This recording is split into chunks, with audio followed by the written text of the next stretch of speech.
Okay, tikman na natin siya guys kung gaano siya kasarap sa kanin. Uy, grabe yan, no?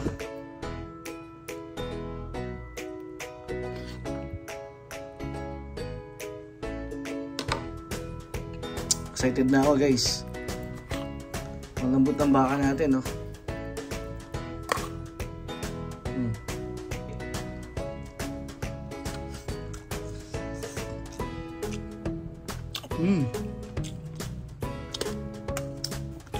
Solid, sarap. Hi guys, welcome back sa page Kapampangan Cooking. For today's cooking vlog, magluluto tayo ng beef asado. Yung pinakamabilis na way yung gagawin natin ngayon guys, no?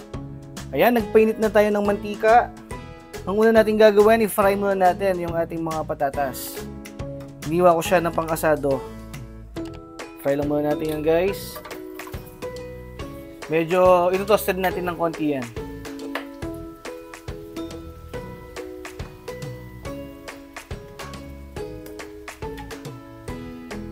Ayan. Okay, after a few minutes, ayan, medyo toasted na siya. Pwede natin hangin yan.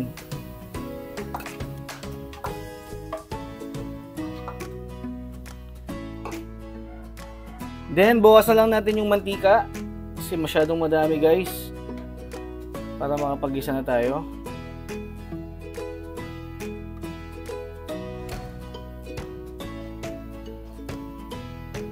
Ayan, okay na yan. At ilagay na natin itong isang ulo ng bawang.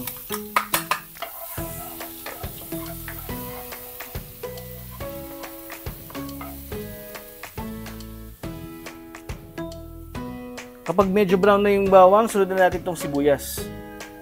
Ayan, dalawang sibuyas yan guys.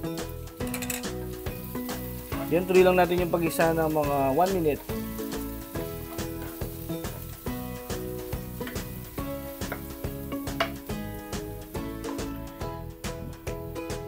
After 1 minute, pwede na natin ilagay yung ating beef. Ito siya guys, 1.5 kg yan. Pot roast ang part ng ating beef. Nabili ko lang din yan, no, sa fresh option. Igisa muna natin yan.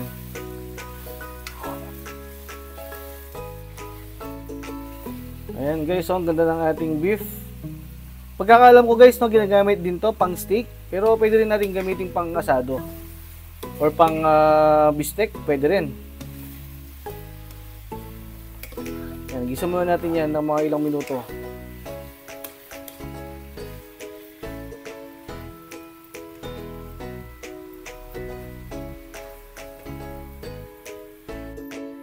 Okay, after 5 minutes, ganyan na ang itsura ng ating beef guys. Ngayon naman, timpla na natin siya, no? Lalagay tayo ng paminta. At saka 1/2 cup na soy sauce. And then 1/4 cup na vinegar. Ayan guys, kaya nasabi kong pinakamabilis na way ang gagawin natin ngayon, no? Kasi di na natin kailangan mag-marinade pa. Diretso gisa na tayo. Okay, continue pa natin yung pag-isa ng mga another 5 minutes. Ayan lang muna natin kumulo yan.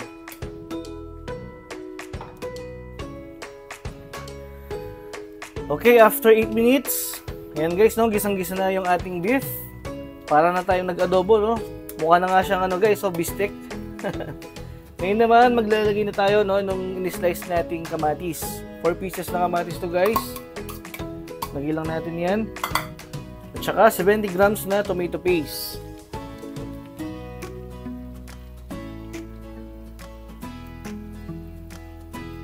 Yan. Then tuloy pa natin yung pagluto hanggang sa malusaw naman yung ating kamatis. No need to add water muna guys, no? Parang gigisa pa natin siya.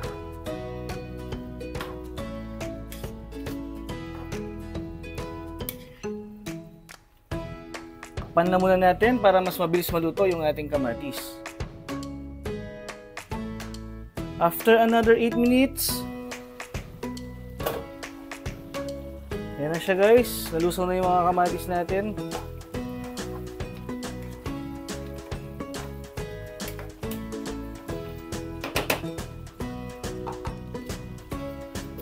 Maglalagay pa tayo guys no, ng 2 tablespoon na sugar.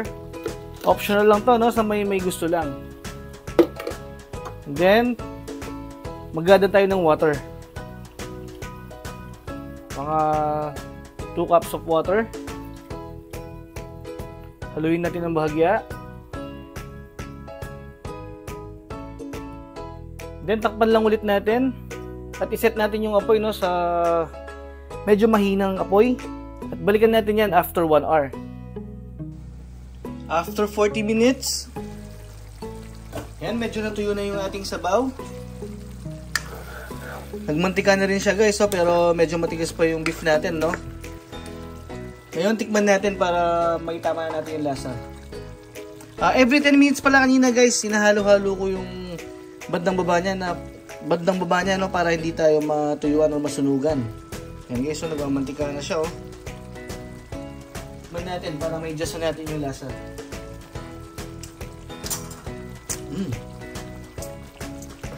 Maglalagay pa tayo ng konting soy sauce. Kasi guys, gusto ko medyo dark yung sauce natin. Pero kung ngayon yun ng medyo dark, huwag na kayo maglagay ng soy sauce.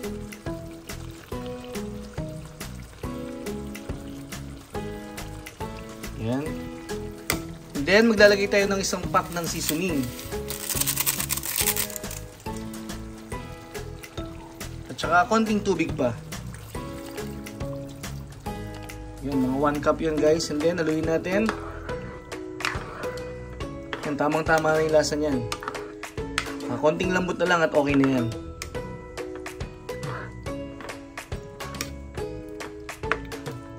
Yan guys. Tsaka natin takpan ulit. At ituloy pa natin yung pagluto ng mga 20 minutes or hanggang sa lumambot yung ating beef. After 20 minutes, ayan guys, luto na no, yung ating asado. Grabe, napaka-solid niyan guys, oh.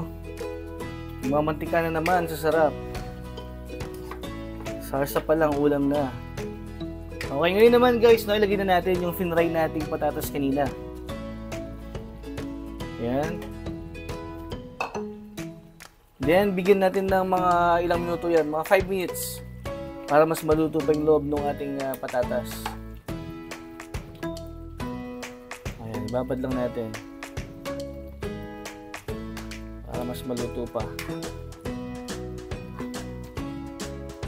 Takpan lang ulit natin at ituloy pa natin yung pagluto ng mga 3 to 5 minutes. After 5 minutes, okay na yan, no? Luto na ang ating beef asado. Kung umabot ka no, sa part ng video na to, maraming salamat sa iyong panonood. At kung hindi ka pa lang subscribe, mag-subscribe ka na rin. Pakiclick mo na rin yung notification bell para ma-update ka sa mga susunod pa nating video gaya nito. Okay guys, hanggang sa muli. Bye!